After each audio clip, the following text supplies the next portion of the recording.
Donc moi 8.0 devant, c'est devant. C'est la tournée. C'est la tournée. 8.0. L'anniversaire est quand même là cette année. Donc, Et si la femme la plus souriante de France avait vécu en silence la vie la plus douloureuse? À 80 ans, Sheila ne chante plus pour séduire. Elle parle pour survivre. Et ce qu'elle laisse enfin échapper bouleverse tout ce que l'on croyait savoir. Pendant des décennies, la France a applaudi une image. Une adolescente sage, une voix claire, un sourire inaltérable. On l'a appelée l'idole, la fiancée idéale, la petite sœur du pays. Mais derrière cette façade lumineuse, il y avait une autre histoire. Une histoire qu'on n'écoutait pas, parce qu'elle ne faisait pas vendre. Aujourd'hui, le vernis se fissure, et la question surgit, brutale. Qui a réellement vécu la vie de Sheila? Elle commence là où personne ne regardait, dans les marchés de Créteil, à l'aube, quand le froid pique les doigts et que la journée promet déjà la fatigue. Une enfant observe, aide, rend la monnaie, sourit aux clients. Très tôt, elle comprend une règle simple et cruelle. Pour être acceptée, il faut plaire. La musique n'est pas encore un rêve de gloire, c'est un refuge, une respiration entre deux gestes répétés. Chanter, c'est oublier le poids des heures et la dureté du réel. Cette enfance forge une force, mais aussi une faille. Car apprendre à tenir debout trop tôt, c'est parfois ne jamais apprendre à s'écouter. Sheila grandit avec cette idée muette. Sa valeur dépend du regard des autres. Plus tard, quand ce regard se transformera en projecteur, elle ne saura pas dire non. Comment refuser ce qui ressemble enfin à une sortie de secours? À 15 ans, la promesse arrive. Trop vite, trop fort. Un producteur voit en elle un potentiel à polir, une innocence à vendre. On lui donne un prénom, une tenue, une posture. On lui explique ce qu'elle doit être, pas qui elle est. Le succès éclate comme un feu d'artifice. Les chiffres montent, les disques s'enchaînent, la machine s'emballe. Et pendant que le public s'émerveille, le corps, lui, encaisse. Le rythme est inhumain. Les nuits raccourcies, les choix confisqués. Il y a cette scène, glaçante, dont elle parlera plus tard sans emphase. Un concert, une faiblesse, un effondrement. À peine majeure, elle s'écroule sous le poids d'un calendrier qu'elle n'a pas écrit. On la relève, on l'habille, on continue, parce que le spectacle doit vivre. Parce que l'idole n'a pas le droit d'être fragile. Ce qui frappe avec le recul, ce n'est pas seulement la vitesse de l'ascension. C'est le silence qui l'accompagne, le silence sur la fatigue, le silence sur la peur, le silence sur cette impression de n'être qu'un produit, poli pour briller, puis replacé dans sa vitrine. Sheila sourit, et le pays sourit avec elle. Mais personne ne demande ce que ce sourire coûte. Aujourd'hui, en parlant, elle ne règle pas des comptes, elle rétablit un équilibre. Elle dit l'essentiel, le succès n'a jamais remplacé l'absence de choix. Elle dit aussi ceci, plus troublant encore, on peut être adoré de tous et se sentir profondément seul. Voilà la vérité qui dérange. Voilà ce que son sourire cachait.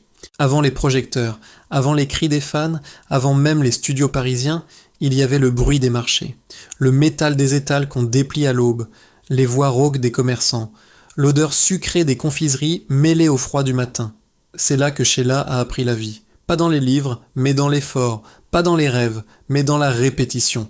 Enfant unique dans une famille modeste, elle n'a jamais connu l'oisiveté. Très tôt, elle aide, elle observe, elle comprend que le travail est une valeur, mais aussi une nécessité. On ne se plaint pas, on avance. Dans cet univers simple et rude, une chose la distingue pourtant. Sa voix, elle chante comme on respire, sans calcul, sans stratégie. Chanter, c'est exister autrement que par l'effort. C'est déjà une forme de survie. Mais cette enfance forge un caractère paradoxal. D'un côté, une endurance hors norme. De l'autre, une habitude dangereuse, s'effacer pour que tout fonctionne. Elle apprend à ne pas déranger, à s'adapter, à faire plaisir. Une leçon qui la suivra partout. À l'école, elle est appliquée mais distraite. Son esprit s'évade.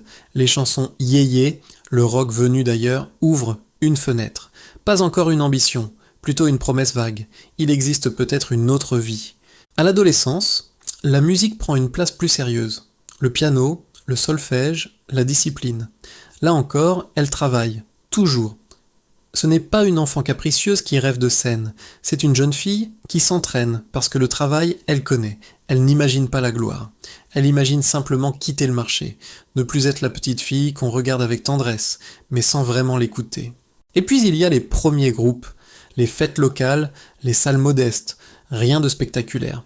Mais chaque prestation renforce quelque chose d'essentiel, la capacité à tenir devant les autres, à se montrer sans se dévoiler, à donner sans demander, une compétence qui deviendra plus tard une arme à double tranchant. Quand la rencontre décisive arrive, elle n'a pas encore les outils pour la mesurer. Elle n'a ni l'âge ni l'expérience pour comprendre ce que signifie signer pour 10 ans.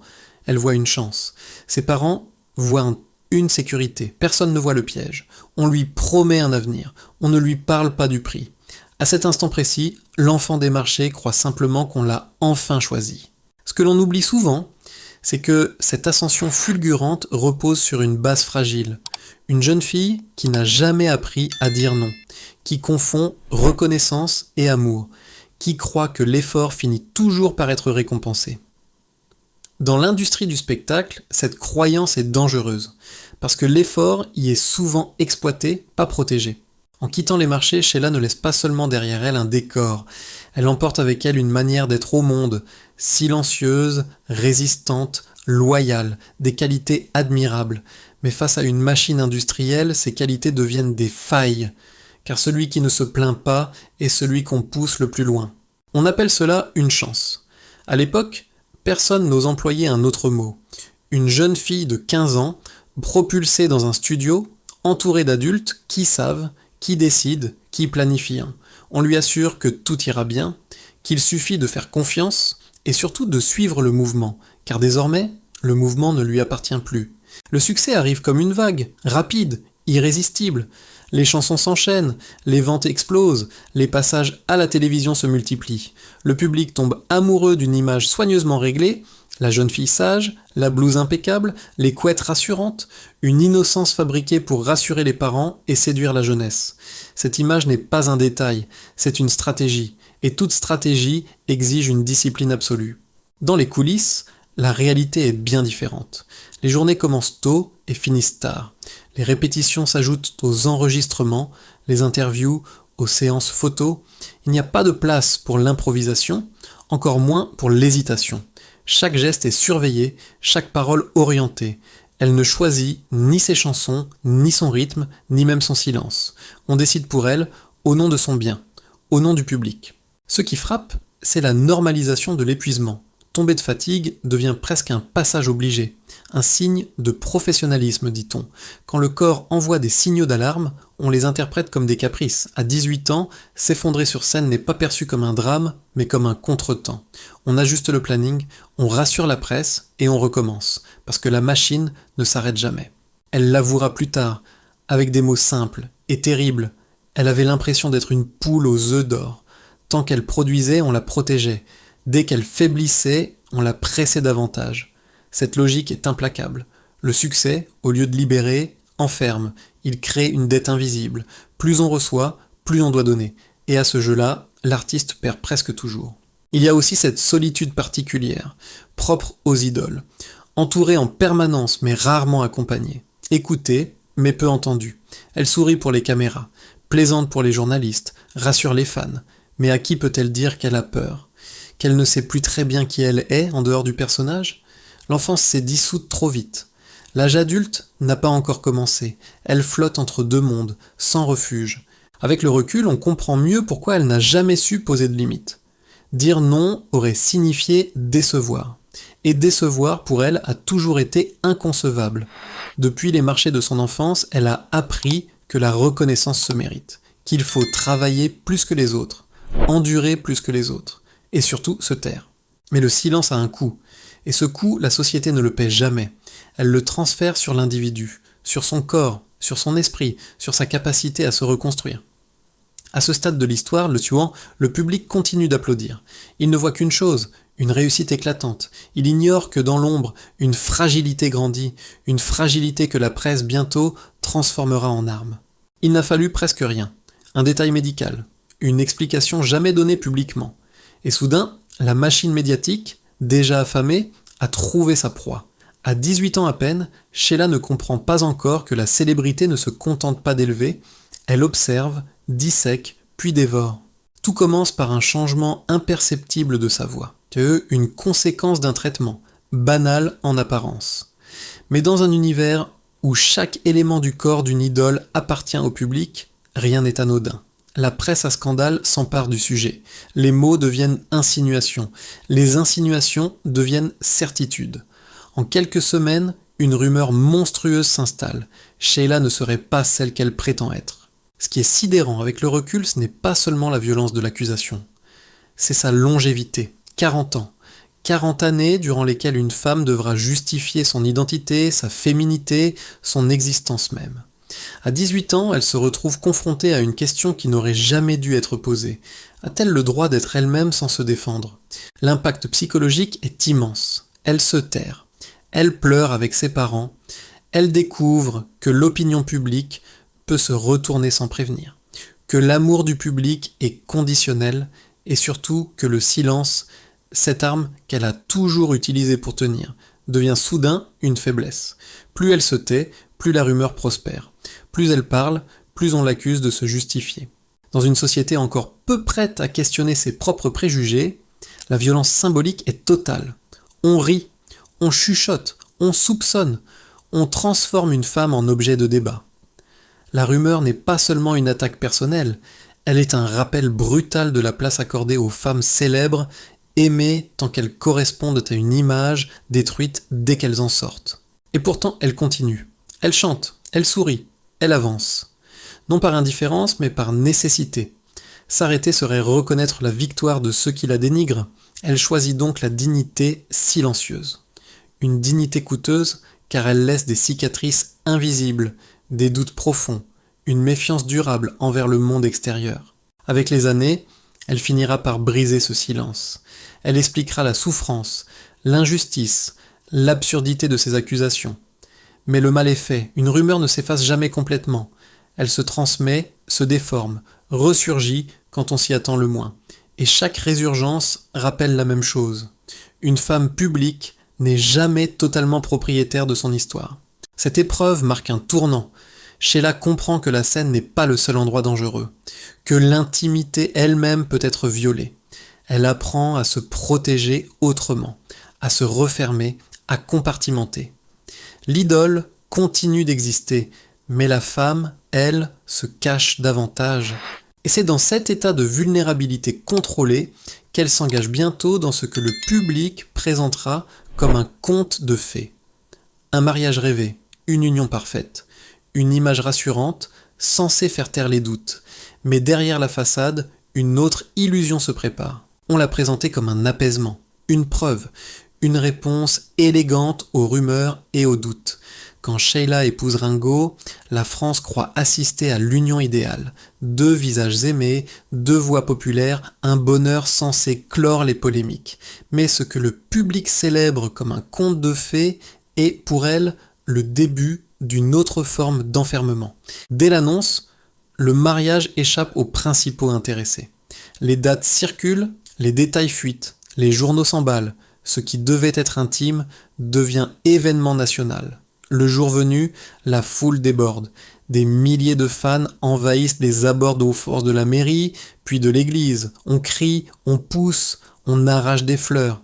À l'intérieur, on tente de maintenir l'ordre. À l'extérieur, la passion frôle l'émeute. Sheila, elle, ne voit pas une célébration. Elle ressent la peur. Une peur sourde, paralysante, celle de perdre toute maîtrise de sa propre vie. Ce traumatisme inaugural n'est pas anecdotique. Il annonce la tonalité d'une union construite sous contrainte d'image. Le couple n'appartient plus à lui-même. Il appartient à l'époque, aux médias, aux attentes d'un public qui exige une histoire simple et rassurante. La réalité pourtant est plus complexe. Elle l'avouera plus tard avec une franchise désarmante. Elle s'est d'abord laissée séduire par une apparence, par l'idée de l'homme idéal tel qu'on la lui avait vendu. Pas par une rencontre profonde, pas par une complicité éprouvée. Très vite, le décalage s'installe. Les agendas s'entrechoquent, les silences s'allongent.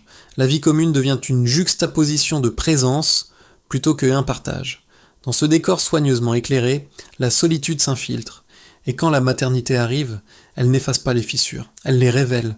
Porter un enfant devrait rapprocher. Ici, cela accentue la distance. Sheila découvre l'infidélité au moment même où elle espère construire un foyer. La blessure est intime, mais aussi symbolique. Même l'amour dans sa vie semble devoir se plier aux lois de la façade. Elle choisit alors la discrétion. Pas de scandale, pas de règlement de compte public. Elle protège son fils, elle protège ce qui peut encore l'être. Devenir mère change tout. Elle se recentre. Elle tente d'offrir une normalité à un enfant né sous le regard permanent des autres.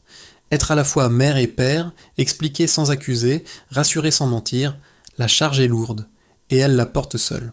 Le divorce, officialisé quelques années plus tard, ne fait pas la une comme on l'aurait cru. Il se déroule presque en silence à l'image de ce mariage qui n'a jamais trouvé sa vérité. Elle dira, sans amertume, qu'elle n'a plus rien à dire à son ancien mari. Cette phrase, simple en apparence, dit beaucoup. Elle signifie la fin d'une illusion, mais aussi l'acceptation d'une réalité. Certaines histoires existent surtout pour ceux qui les regardent. Pour le public, l'épisode se referme. Pour elle, les conséquences demeurent. Un enfant qui voit peu son père, une mère qui compense, explique, protège. Et en arrière-plan, cette sensation persistante d'avoir vécu sa vie sous contrat, y compris dans l'intime. L'amour mis en scène n'a pas résisté à l'épreuve du réel. La maternité, elle, devient l'ancrage, le centre, la raison de tenir. Mais le destin n'en a pas fini, car ce qui s'annonçait comme la plus grande responsabilité de sa vie allait bientôt se transformer en la plus grande épreuve.